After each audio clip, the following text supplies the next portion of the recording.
ضرب لكم مثلا من أنفسكم هل لكم مما ملكت أيمانكم من شركاء فيما رزقناكم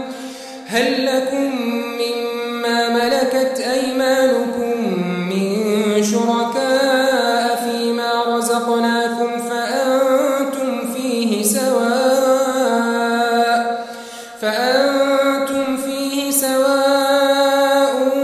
تخافونهم كخيفتكم أنفسكم كذلك نفصل الآيات لقوم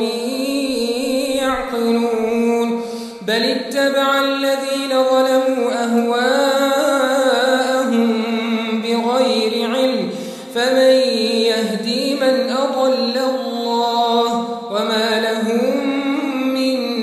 ناصرين فأقم وجهك للدين حنيفا فطرة الله التي فطر الناس عليها لا تبديل لخلق الله ذلك الدين القيم ولكن أكثر الناس لا يعلمون منيبين إليه واتقوه وأقيموا الصلاة ولا تكونوا من المشركين من الذين فرقوا دينهم وكانوا شيعا كل حزب بما لديهم فرحون وإذا مس الناس ضر دعوا ربهم منيبين إليه ثم إذا أذاقهم منه رحمة إذا فريق منهم بربهم يشركون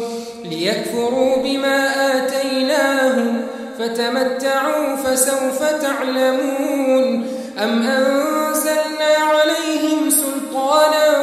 فهو يتكلم بما كانوا به يشركون وإذا أذقنا الناس رحمة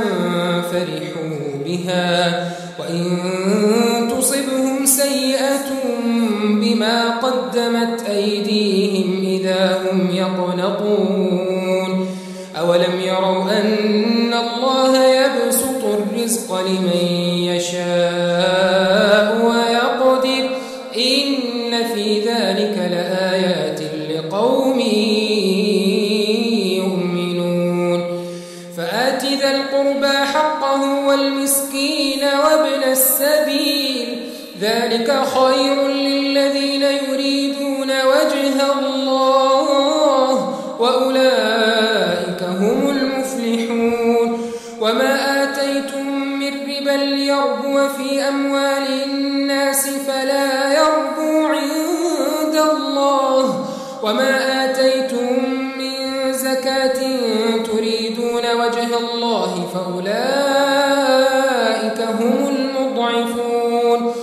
الله الذي خلقكم ثم رزقكم ثم يميتكم ثم يحييكم هل من شركائكم